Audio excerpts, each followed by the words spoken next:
Paraphernalia. Paraphernalia. All right, Andrew.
Academy of Arts University Urban Nights update is next. Coming up, President Trump makes an announcement about DACA. The fake weed that killed 2 and injured dozens of others. The happiest place on earth just got a little more expensive. And the San Francisco restaurant with the $1 million view. All that and more coming up on Urban Nights Update.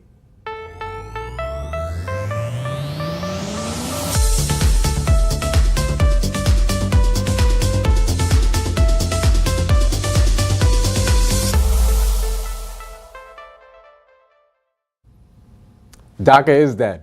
President Trump spent Easter Sunday tweeting that there will no longer be a deal to legalize and protect immigrants known as Dreamers.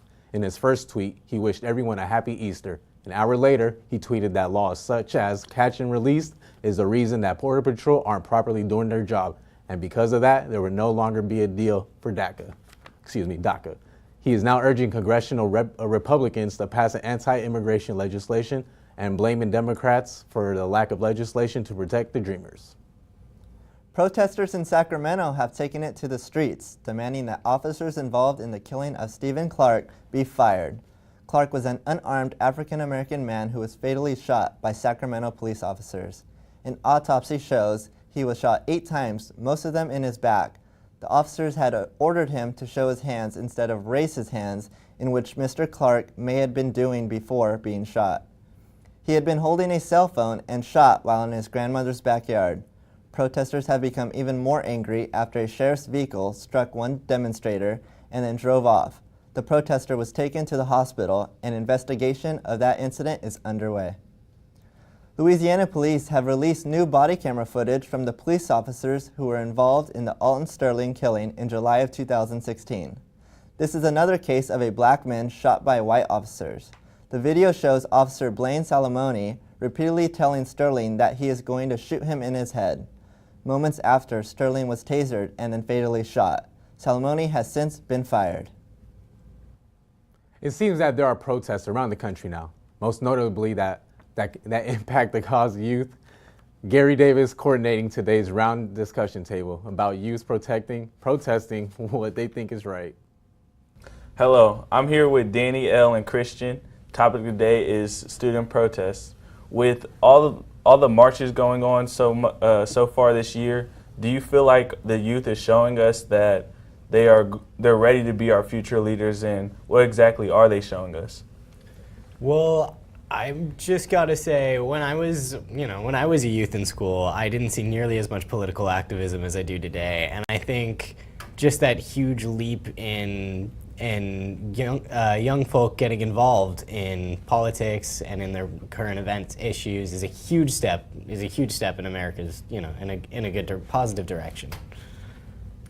I mean, I definitely agree. I have seen certain interviews where really young kids, it just seems like they didn't completely understand what they were fighting for, and I wish that we could educate the youth more, because we should definitely be helping generations younger than us. But I definitely think that it's a great thing that they're trying to take action for something that they believe in. I honestly agree also. I think the generation is taking a huge step. They're showing a lot of courage, a lot of bravery, of the ability to just fight for what you believe in without anybody without taking any opinions is a really great thing that they're doing. So I'm all about it. Yeah, I definitely think the youth is making strides. What about with the student protests at Howard University, that they're standing outside saying that they're not going to leave until their 9 demands is met, one which has already been agreed on? How do you feel the rest of them will be met? Well, I feel like the student walkouts for the Stoneman Douglas High School have proven pretty effective in gaining traction towards a major social event. So I think these could also be very effective. Just depends on the nature of the demands mostly. I think it's a really serious matter what's going on over there, just because the only one that's been met is for them to actually take care of their youth that's going there. And then one of the other ones was advocating for like sexual assault victims and to help women and create like a program that would help, get the word out that, look, this is going on. So I definitely believe that they should go through with the demands, just because they're asking for respect and they're asking for help with their student body. So I think some of the demands might be met, but one of the demands I think won't be met is the one with disarming the police officers on campus. With all the school shootings going on, and this is crazy world out there. I don't think they're going to disarm, the cops on campus just because the students are demanding it. I wish it would happen, but it's kind of far-fetched right now. Yeah, safety is really important. What do you guys feel like is an effective way for the youth to be heard, even if they can't be out there protesting with everyone else? Well, like I said, it's a generational thing. This generation has definitely grown up with a huge influence from social media. I think that's a really good way to get the word out. I think the youth of the nation generally have a lot to say, and recently there's been a lot of people paying really closer attention to the young folks than there would have been, say 15 or 20 years ago. yeah, I definitely believe social media. I mean, you can make a video about anything now, you can post about everything, and people pay attention to it. There's a huge following on social media, and so I definitely agree with that. Some things I think they could do are, cause I know these kids have been at Howard. They've been out there since like last week. They haven't went home to shower or to eat or anything like that. So I think, some of their friends should bring them water bottles or food or just stuff to keep them going while they're out there, and start some petitions or things like that. If they don't want to be out there, they could also just be their support team at home. Yeah, definitely. Well, with that being said, that's all the time we had for today. Student protest is definitely a big influence, and join us next week for the topic. Thanks, Gary, for that amazing roundtable. Here at the Academy of Art, there's a new group in town. Though they have not been together for long, these 5 young men have caught early success. It's not gonna work for you. Nobody can equal me.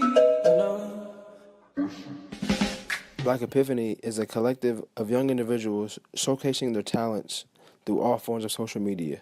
The group consists of a DJ, an actor, a musician, and a creative director, with one common goal: to entertain. I guess what I bring to Black Epiphany is the entertainment aspect side, a little bit of great energy and positivity. The actor of the group, Michael Houston, was recently cast as the lead role of the Academy of Art production 6 Degrees of Separation. Although pleased with his performance, he wants to take the group outside of the Academy. That's our base, that's our base, that's our home, that's what we love. But we want to do things outside, make people know around like the Bay Area, who we are. Just California, just take over, take over the world. Pre-game, you already know that it's going up. We're just young and live, and we only out here trying to have some fun. Marlon B has released 3 singles and is currently working on an EP, but doesn't want to settle for just music. In the future, I hope to bring more events, more posts to our Instagram and Twitter and all that stuff, and just really building up our brand so that we can go worldwide and really showcase the world what we can do. Olympic bronze medalist Balade Ajamale is known for his track career, but he intends to use that fame to boost the Black Epiphany brand. I've been verified on Instagram, verified on Twitter, and so I'm just using that in my track career to highlight Black Epiphany as well. I'm also in charge of the creative.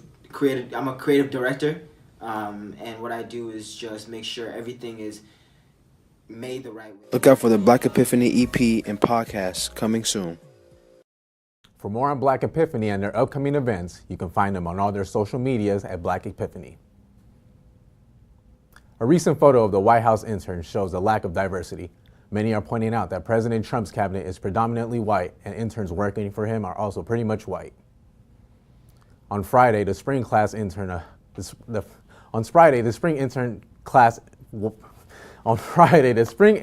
White House photo was released. After a few views, many tweets were sent out about one tweet called it as "Where's Waldo?" for a non-white person. Stephen Colbert, host of The Late Show, has done something he never did before: apologize. A CNN article mistakenly confused Colbert's show with SNL. So now Colbert, in a tongue-in-cheek way, says he agrees with Trump that CNN lies. Colbert's comment on CNN mix-up on his show was fake news. I take everything back. I apologize. Donald Trump is a great president. Comedian Jim Carrey has been using his artistic talent to draw a series of portraits to mock President Trump and his administration. Carrey's latest creation is a portrait of Trump screaming with 2 scoops of ice cream while wearing a blue bathrobe.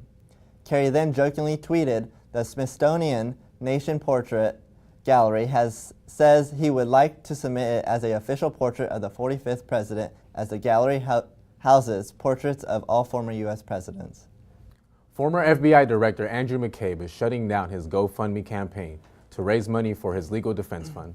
He has raised more than $500,000. His spokeswoman announced that the site will stop accepting contributions as of 7 p.m. tonight, as the money has more than tripled the original goal for former number 2 official at the FBI was fired by attorney Jeff Sessions just 2 hours before he could retire and begin collecting his full retirement benefits.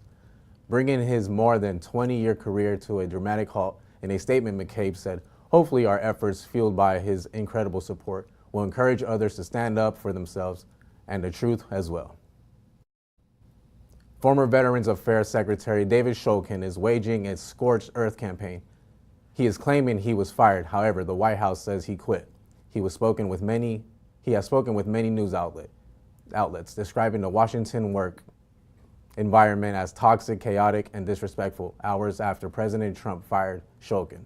It was announced that he would be replaced by White House physician Ronnie Jackson. The issue of whether Shulkin quit or was fired is crucial in the process of deciding who will replace him. The president can temporarily fill a vacancy at the federal agency if the current office holder dies or resigns. However, if fired, the federal law doesn't specify the president's ability to make interim appointments. This could eventually lead to a legal challenge. 5 more women are testifying in the Bill Cosby retrial case. These testimonies are in addition to the one of Andrea Constand, whose accusations are at the center of the case. Cosby currently faces 3 counts of aggravated indecent assault for allegedly drugging and assaulting Constand in his home in 2004. This comes after the charges ended in a mistrial last June when the jury could not come to a unanimous verdict on any of the counts. Watch out for fake weed, also known as K2 spice or fake weed. This synthetic weed has killed 2 people and has caused severe bleeding to 56 people across Chicago and areas in central Illinois. The substance has been known to contain rat poison and other dangerous chemicals that can cause bleeding gums, bloody noses, and also coughing up large quantities of blood. This synthetic weed is being distributed in gas stations, grocery stores, and even paraphernalia shops. The Department of Health is continuing to work with Centers for Disease Control to prevent the distribution from going any further. Health officials are warning that anyone who uses this synthetic weed and has a reaction needs to call 911 and seek help right away. Marijuana and yoga together is becoming a growing trend here in San Francisco. What is it and how it started? Reporter Nikki Ma has more on the topic. The practice of yoga is known for improving flexibility, strengthening the body and mind. Canadian yoga instructor Dee Dassault thinks this activity can be improved by combining cannabis with yoga and start a whole new business. When you're doing ganja yoga, you want to slow down the yoga practice because the whole point is to use the ganja or the cannabis to help you relax. So when you slow down, you're more likely to relax. If you slow down your breathing, you activate the parasympathetic nervous system, so the relaxing part of your nervous system. So ganja yoga is weed and yoga, but it's also weed and really slow, mindful yoga. Being a yoga instructor for over 20 years, Dee finds that ganja yoga actually helps improving her state of mind. I just found for me they were such a great combination. I was already doing yoga for maybe 15 years sober, and then when I started using weed, I found it made my practice so much more embodied, so much more in my body. I could lose some of the tension of my mind and just really go into the feeling. So for me it was just so much more just better. With the pass of Prop 64, not only there are advantages, there are also some disadvantages. People who are visiting California as a tourist can come to my class now. They don't need a medical card. But the disadvantage now is that a lot of companies, a lot of farmers are finding more legislation, more regulation. So they are not able to produce and distribute their cannabis products like before. So there's been a little bit of change. I have to invite people to bring their own now.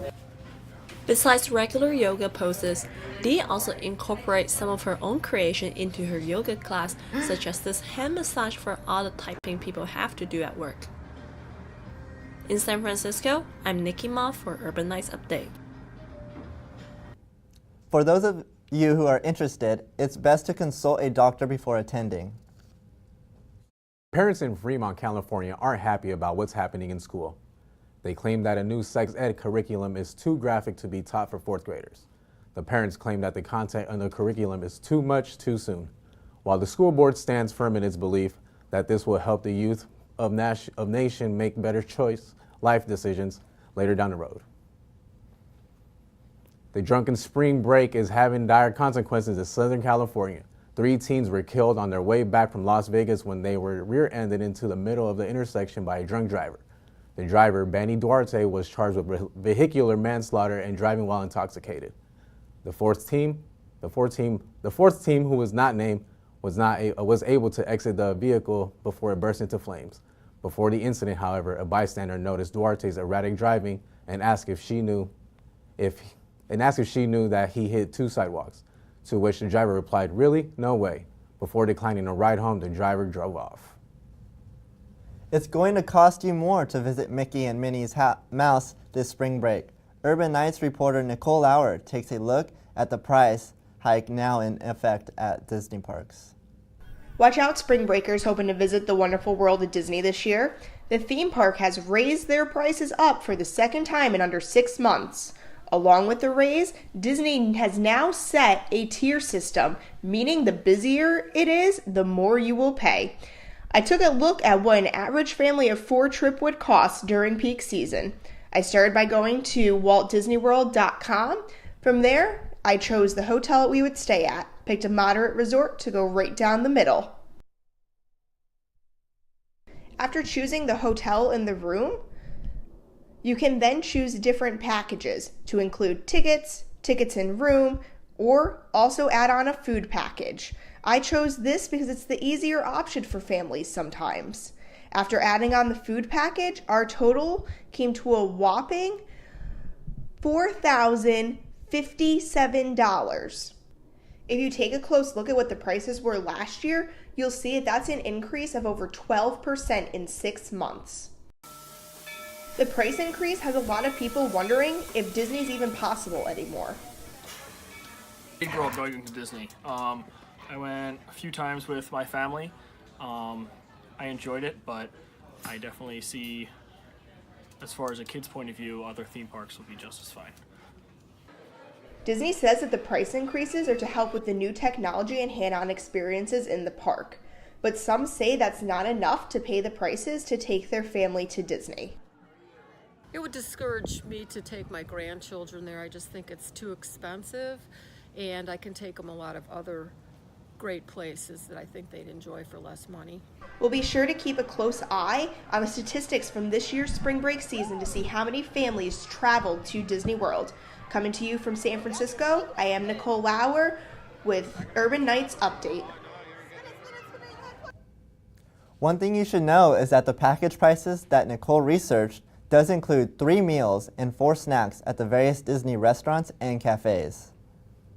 California singer Effie Pacero is making noise on this season's American Idol, where she literally had judges standing completely blown away by her special voice, even with her early success. When reporters talked to her, she made it clear there are days where she is stressed out, filled with pressure and little to no sleep, but finds a way to overcome it. Sunday on ABC, you could catch her journey continue. Spring break is here. With that brings many outdoor activities, one of which are across the bay at Laney College. Christian Carter takes us for Around the Look. Welcome to the Laney College Spring Break Carnival, where you have to be this tall to enjoy an event that brings so much excitement to the community. Here, happy birthday, son. Let me give all to your kids. It's all in the wrist. You gotta look, my friend. Every year we come out for a spring break. It's like a family show for the county. Our company has actually been doing this event here during Easter at Laney College, I believe, for well over 25 years now. With spring break on their minds, students and families in the area get to enjoy some fun in the sun during the week off of school. Who wouldn't want a full week of great rides, great prizes, great people? Hey, she's so awesome, she's gonna buy my first corn dog. Oh, and how could I forget the caramel-covered apples that make your taste buds sizzle? Even though the carnival can bring joy and smiles to people's faces, many people overlook the passion and hard work it takes to run these events.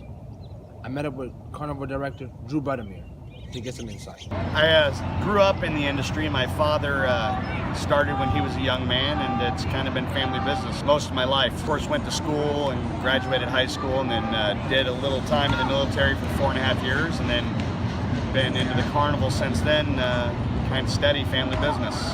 And I'm 38 years old now, so pretty much an entire lifetime. We have a route that starts in early February and runs until late October. We go somewhere every week.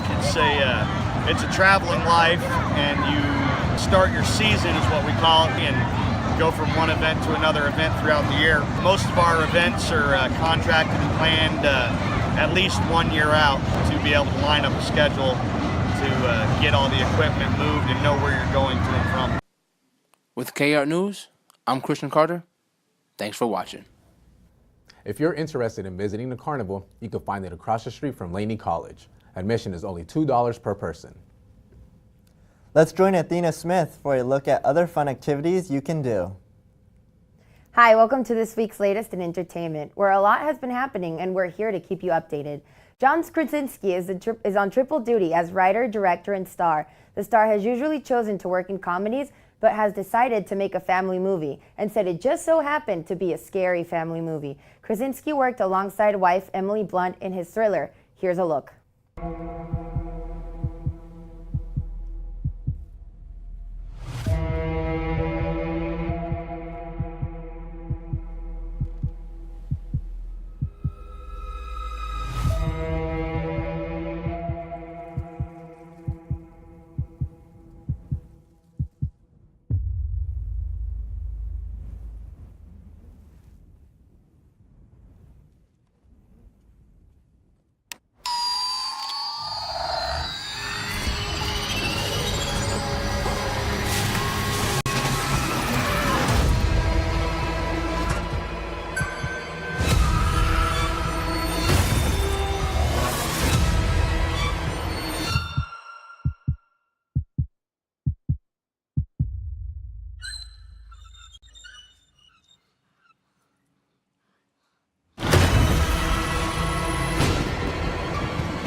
Well, let's see how many times we jump off our seats at the theater. If you haven't caught it yet, Roseanne is back for its 11th season, and the company is thrilled. Apparently, so is President Trump, who sent his congrats. Fashion icon Iman confronted Harper's Bazaar for lack of diversity, arguing that other brands have made an effort for the inclusion. The magazine has not. The model said there were more black models working back when she started, and there have been recently. The Reptile Classic is back. Jurassic World is releasing its sequel, which was released in 2015, and the 5th release of its Jurassic Park franchise. Here's a look on the movie for release in June. Blue, come with me. You know you can't stay here. Jurassic World, The Island. You're all right. Easy, girl. All of that is in the past. Am I dead? Not yet, kid. I want to show you the future. What is that thing? They made it. Blue.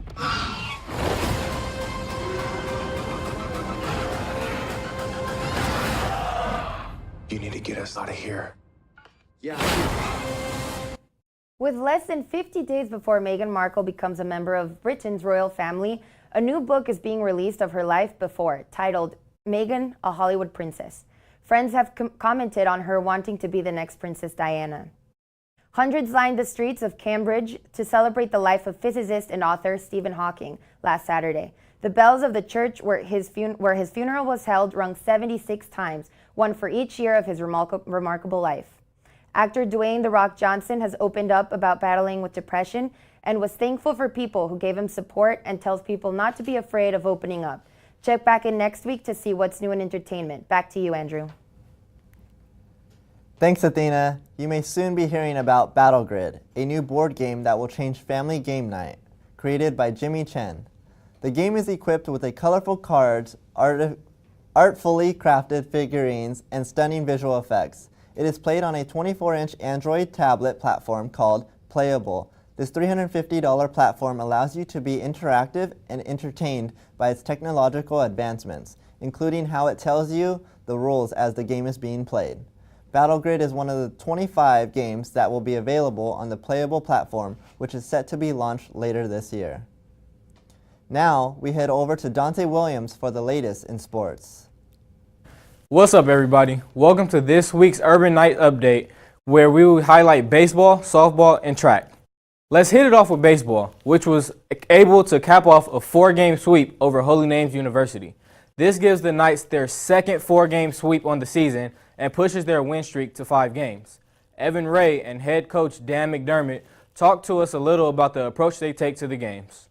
Well, our whole mentality doesn't matter the level. I mean, they're still a good team. Holy Names, I mean, the record might be a little bit less, not as good as the other teams, but we treat them as any other team. And so I think our mentality coming in was just get on them early, hit them hard, and stay short. And I've been working real hard at that and trying to, lessen the strikeouts and put the ball in play more. And I got to connect with a couple today, so it was nice to do. All year long, we've been preaching the value of just coming out and playing the game, no matter who it is, what the circumstances, all that. And I think we did that. We've shuffled up the pitching, shuffled up some things, and it's very important to go out there and just make a statement the first game. With that sweep, they now move into 6th place in conference with a record of 13-11 in the Pac West and 18-15 overall. Coming up next, they head to San Diego for their first series against the Point Loma Sea Lions. Moving over to softball, it was the Knights taking on the Chaminade Silver Swords. The Knights won the first 2 games of the series to push their program record win streak to 10 games. However, that streak came to an end in Game 3 of the series with a 5-3 loss. The Knights were able to bounce back with a 1-0 win in the final game, taking the series 3-1. Freshman pitcher Brooke Larson was named NFCA D2 National Pitcher of the Week. Head coach Sonia Garnett spoke on the success of the team and the impact Brooke has. Right now, we're staying in ball games, and when we make mistakes, we bounce right back, and I think that that's really helping us. We're getting key hits at key times. Brooke's pitching lights out. I thought Brenna threw terrific, and Hannah came in and threw a great few innings, and then Brooke came in and kind of shut it down. It's great to have Brooke to kind of call on when you need just a couple more outs, and her to come in and kind of do a good job for us. So really excited about how many scoreless innings she's thrown, and she just keeps putting the ball where she needs to. So really proud of her. Following that series, they are also in 6th place in conference with a record of 10-6 in the Pac West and 27-12 overall. Next up, they head to Notre Dame de Namur for a 2-game series. The Urban Knights track team was in action in Florida as well as the Bay Area. In Florida, the men ran their first outdoor 4x200 and walked away with the program record of 1 minute and 27 seconds. In Hayward, Jamie Morris became the program record holder in the women's single mile with a time of 5 minutes and 16 seconds. Lastly, at Stanford, Rabah Houali recorded a time of 1 minute and 54 seconds for the 5th fastest mark in program history. That's all we have for you this week on the Urban Knights Sports Update. Make sure you tune back in next week for more. Thanks, Dante. The Bay Area is a pretty special place when it comes to food and great locations. Nicole Lauer found a special place with unlikely setup and an unlikely view. Like a new restaurant on Treasure Island is grabbing everyone's attention. Mercedes just opened up a few weeks ago, but is already making its name known in the Bay Area food scene. With its stunning view and unique food menu, Mercedes executive chef and co-founder explains why they designed the restaurant the way that they did. We want it to be a little bit of everything for everybody. We want it to be fun. We want it to be a little escape, a little oasis, and you're on island time, so we want it to be fun, yeah. One of the most difficult items to finalize when opening a restaurant is the menu. Mercedes' menu offers a unique variety of food for everyone. Did a long search and a lot of testing in finding out what people's comfort foods were and what evoked memories or emotions. Not only is Mercedes a hot new restaurant, it's also built-in shipping containers, making this one of the new economically friendly restaurants on the island. According to QSR Magazine, the shipping container build-out phase started in 2011 but quickly fizzled out. Over the last year has been making a huge comeback. The sped-up timeline of the build of the shipping container is one of the biggest advantages. Diner Meredith McGowan has never visited a place quite like Mercedes.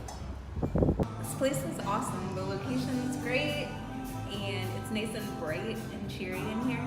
No, it's delicious. The fish is really well seasoned. His fries are really good too. Mercedes is an actual island in England where the Thames River meets the English Channel. And in Old English, it means island oasis. So that was where, the sailors back in old times would have their first refuge from the sea. Mercedes is open 7 days a week. Coming to you live from Treasure Island, I am Nicole Lauer with Urban Knights Update. Great view, and supposed to be good food too. Well, that's it for this edition of Urban Knights Update. I'm Christian Solorzano. And I'm Andrew Leal. For everyone here, thanks for joining us, and see you back next time.